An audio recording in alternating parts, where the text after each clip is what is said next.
Hello, welcome back to another video. I'm Crafty Olga, and today is the final day of this series. In this video, I'm actually going to show you how I made the accessories that go along with this cosplay, and I'm going to be showing you the final reveal. I am really excited because I've had these photos and footage of the final reveal done for like a month and a half, and I haven't been able to share them because I wanted this video to go out first, so I'm really excited that we get to do that today. If you're new here, after playing Hogwarts Legacy, I had the idea that it would be really fun to create a Hufflepuff uniform that I would have worn or that I would have liked to wear in the 40s. I do have a playlist of this series if you want to check that out. The two main accessories that I'm going to be making for this are a hat, because obviously, yeah, every witch needs a hat, every 40s outfit needs a hat, so a hat is going to happen. The fabric I am going to be using for this hat is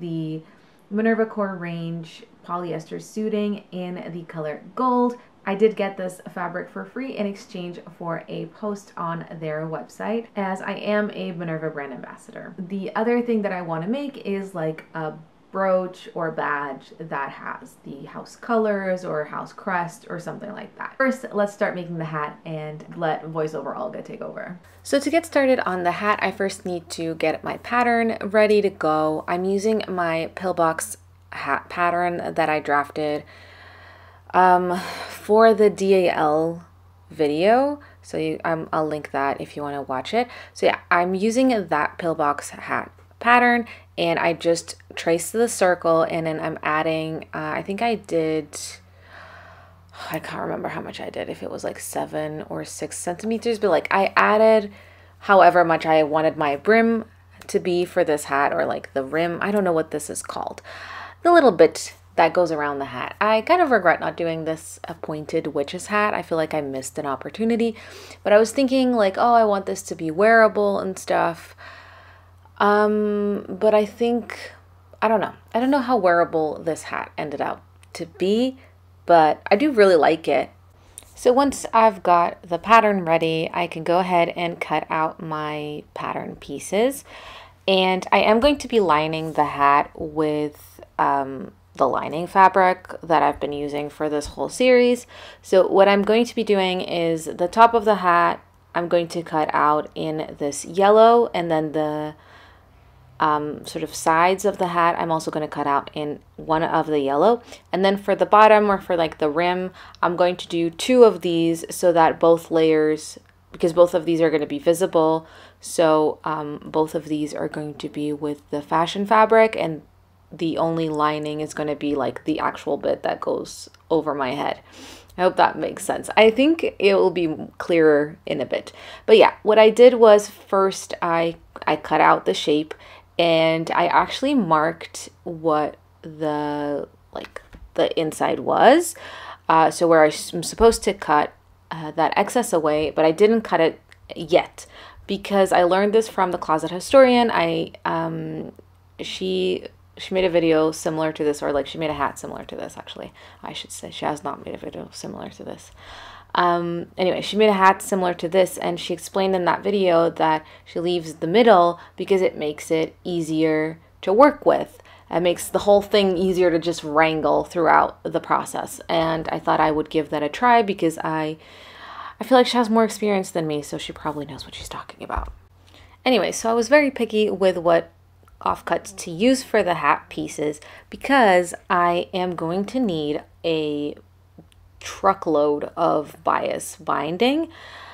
I actually made this hat before I made the skirt, so I knew that I needed these offcuts to, or I needed the bias for the hat as well as for the skirt. So I was very conscious of that, and I wanted to make sure that I was kind of saving myself a step. Like if I knew I had to make bias for both of these things, why not make it all in one go? You know, why make it in 2 sessions when I'm not going to say making bias is particularly difficult. It's not difficult, but it is time consuming and like not my favorite thing to do.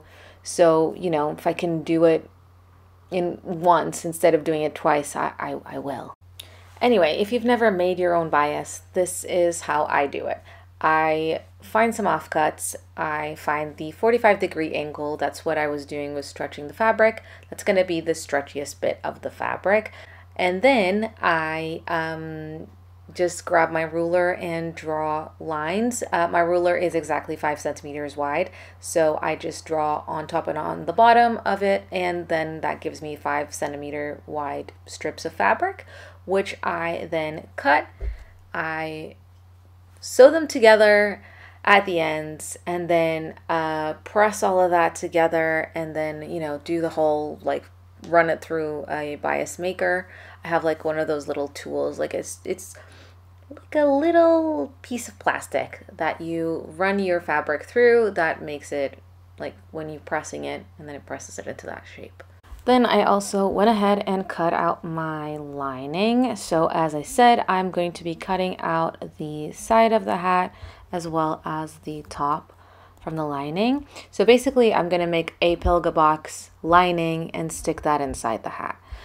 Then I'm also going to go ahead and cut out some of this like traditional interfacing. It's like a sew-on interfacing, which is like got it's like a horsehair braid thing.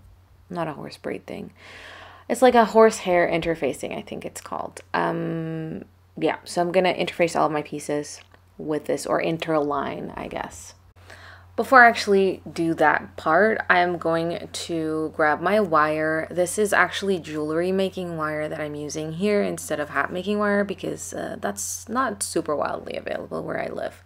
Anyway, so yeah, I'm just using some jewelry wire. This is, I think, 2 millimeter wide. It's quite thick. I'm going to I cut a shape out of the wires. So I'm going to cut out one circle for the inner part of the brim, an outer part of the brim, and then also one for the outer part of the top of the hat.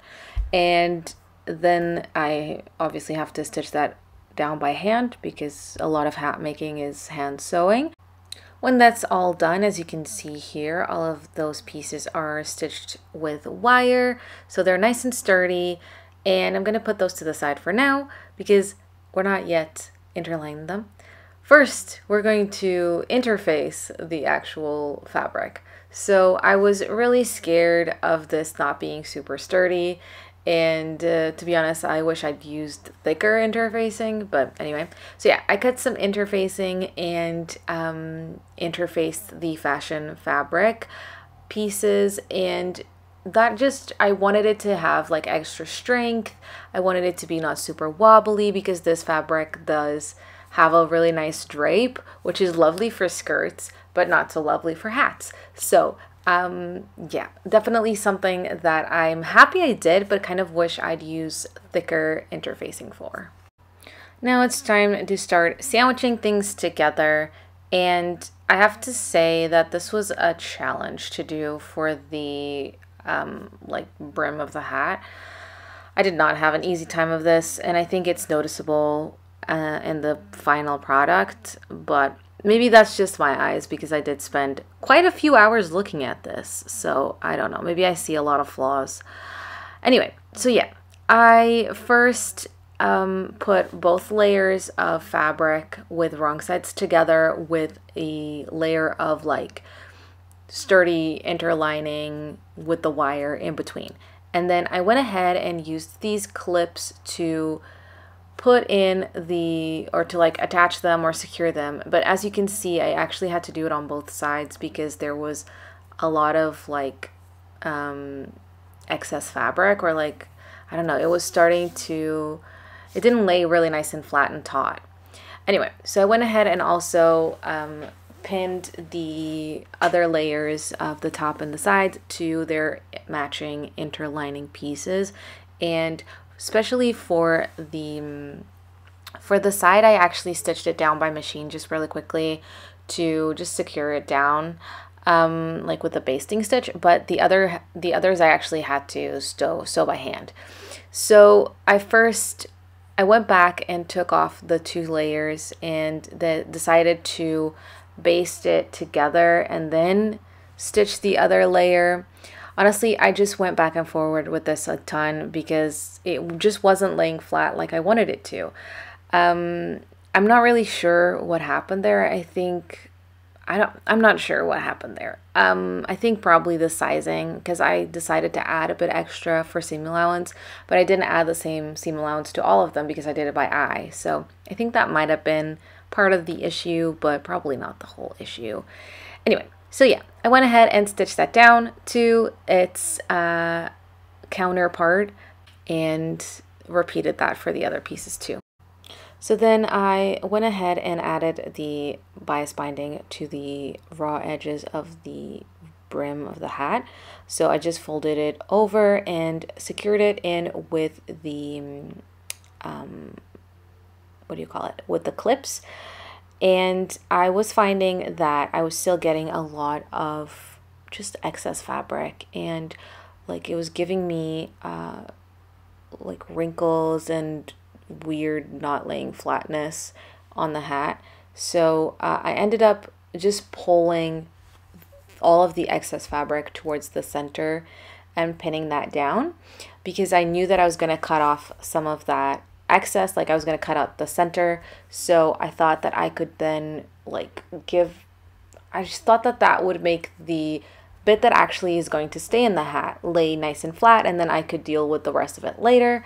And that somewhat helped, but like I still ended up having some issues, but yeah, it did help a little bit. But I just find that I think it's a combination of things. I'm not very good at hat making because I'm still, you know, getting started at it. I'm not very good at hand sewing, or, you know, it's something that I'm practicing, but I'm not amazing at it. And this is not hat making fabric. I think, like, I'm not really using hat making supplies. I think there's a lot of space for things to go wrong here, and in this case it did sort of not go very right. But anyway, I stitched that whole thing down by hand on both sides, which took a long time. Definitely, I find that this is a very like relaxing thing that I can do while watching TV or putting on, you know, some show on my tablet if I'm working at the desk. Otherwise, I'd normally take this to the sofa and watch TV in the evenings and do a little bit of hand sewing. And it's something that I work on slowly, and I actually really enjoy that aspect of it. A few days later, I had my hat ready. I'm just making sure that it's laying nice and flat because I did take it with me to visit my family. And after that, I'm just going to take my scissors and cut a hole in it. Ha ha ha. No, I'm just going to cut off the excess of the center that I don't need anymore because I've got it all stitched down. So I'm trying to get all of the excess fabric to go into that center so that I can snip that off so it'll lay a little bit flatter. And again, a little bit helpful, but like didn't make that huge of a difference. And yeah, I did leave a little bit of extra fabric there just for seam allowance to attach it to the rest of the hat. And now I'm just going to put some pins there because I stitched around the bias binding on both the top and the bottom layer, but I didn't actually sew around the like center of wire. So I'm just putting some pins in there just to make sure that I've got this laying as flat as I possibly can before I move on to attaching the next layer. And I'm actually just gonna stitch that down. I'm just doing like not even a back stitch, it's kind of a, what do you call it, like a running stitch. So yeah, I'm just doing a running stitch so that it's both layers of the fabric lay flat and aren't moving around. Next, I cut some tabs into that extra seam allowance that I left on the inside of the brim, and this is going to help me attach it more easily to the rest of the hat.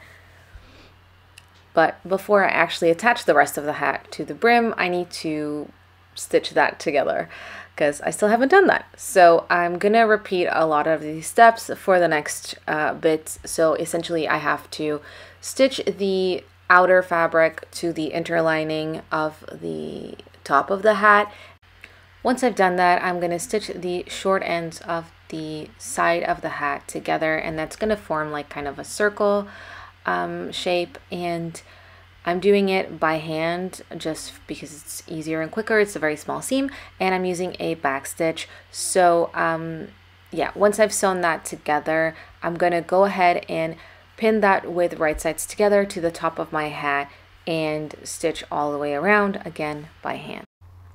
Then it's time to flip that right side out, making sure that the wire is still shaped the way I want it to be. And I cut off some loose threads, make sure that everything is looking nice. There's no other stitching I need to do.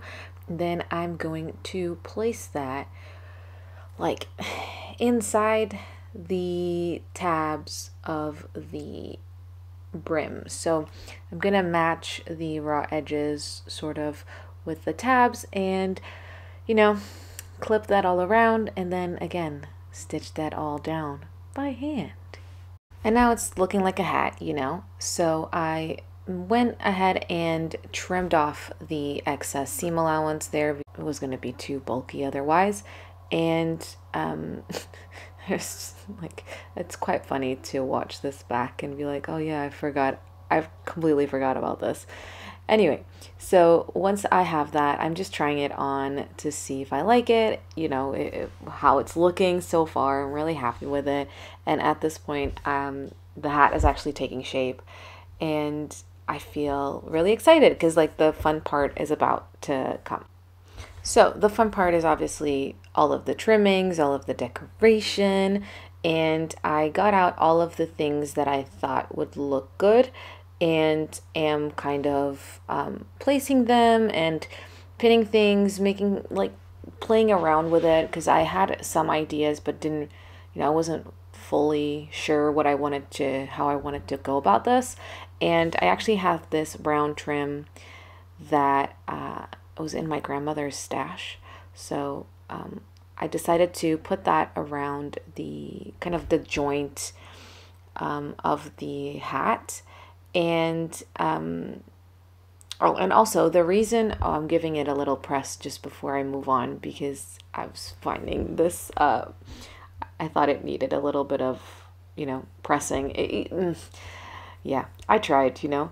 My plan for this is to make it look kind of witchy and kind of like whimsical. And I don't know if you've played the game Hogwarts Legacy, but I really like Professor Garlick's whole aesthetic. And I feel like this is a hat that she would wear. You know what I mean? Like that's kind of where I was, yeah, I was drawing inspiration from. Like I feel like the yellow hat with the brown trim would be something that would be like issued by the school. And then the daisies would be maybe something that the students or like this student might have added to it, like to embellish their own hat, like to make it different from everybody else's and to get like give it personality. That's kind of where I was drawing from because I did go to a school with uniform and I did try to give stuff personality. So yeah. The way I'm doing this is, as you can see, I'm placing stuff on the hat and just pinning it for now until I am happy with how it all looks, because yeah, I just wanted to make sure that it looked how I wanted it to look before I actually committed. And I did cut the daisies individually from the trim. I really like this daisy trim. I've used it on quite a few projects now. Sadly, it's run out. But anyway, once I had finished placing things, I actually had to go ahead and tack them down with a little stitch. So I just sewed each end of a petal down and like with a very small stitch that just to the layer, the top layer of the fabric. And then I just had to repeat that for all of the daisies. And then I also tacked down the brown trim through all of the thicknesses of the hat so far. The lining obviously came together by me just sewing the like side of the hat exactly the same way that I did for the main hat. I folded over the seam allowance to the wrong side of the lining, and then I just placed that inside the hat. So I just stitched it down by hand. I added some little bits of ribbon so that I could then add some elastic or like bobby pins or something. There's my tag. This is what the hat looks like. I am really happy with it. I don't think it's like a super, I don't know how wearable it is. And then for the badge, I have the badge finished here. I found a crest that I liked online. I just Googled like Hufflepuff crest. And what I did was I printed it out, copied it over onto the actual felt. I used some white felt so that it would be easier to trace the actual like design onto. You can see the white felt here. So these are the layers of the badge. I think I used carbon copy, but I'm not sure. Like I just transferred the markings over onto the actual felt. I made this badge in March because I had footage of this, but I lost it. I did the outline first in black. That would give me a guide because obviously any marking on felt kind of fades really easily, especially when you're handling it a lot to embroider it.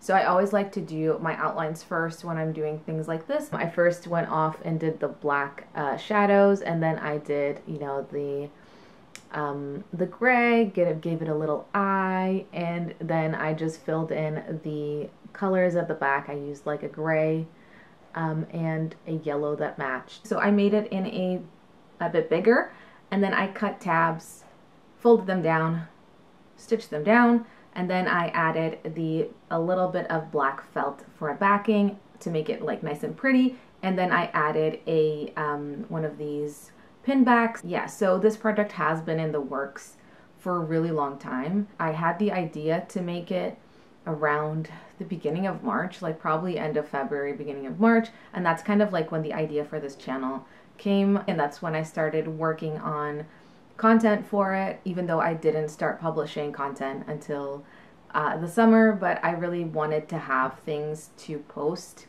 because obviously I have another job where I'm also sewing and creating content. So I really wanted to have like, you know, a backlog of things I could start posting without having that stress of like, oh, I have to make something this week. So I made the patch in March, and I also made the blouse for the series back in March, and then I made the whole 3-piece suit and the hat throughout August. I actually really am so excited to show you the finished reveals, so let's go ahead and do that.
That is the reveal. I can't believe this is actually finished. Like, I can't believe this is the final video. I've been working on this for so long.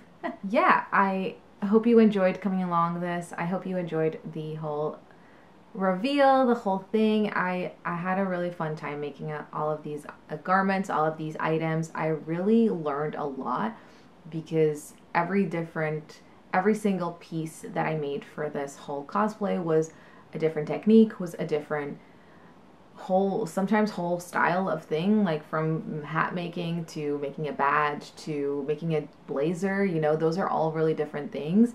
So I picked up a lot of skills. I learned a lot. I have a lot of things that I want to do better next time. So overall, I think this was a really, really pleasurable experience. This is the biggest cosplay I've done. I did obviously the DAL one, it's also up on my channel, and I really did have fun making that, but that one was a lot more subdued and a lot more like, I don't know, it wasn't such a big like three-piece suit with a hat, with a blouse, with like, it wasn't so many, it didn't have as many moving parts, I guess. I think I'm gonna wear it to a con that I have coming up, and hopefully I'll get to share those photos with you. If you want to see them, you should follow me on Instagram, because that's where I post most stuff, and that's where I'm like most active. But you can also follow me on Minerva.com. I have a profile there, and I do post on there a few times a week. I also have TikTok, so all of those things you can follow me on, so they'll all be linked below, so it's very easy for you to find me. So yes, thank you so much for watching. I hope you enjoyed that video and this whole series, and I will see you in the next one. Bye!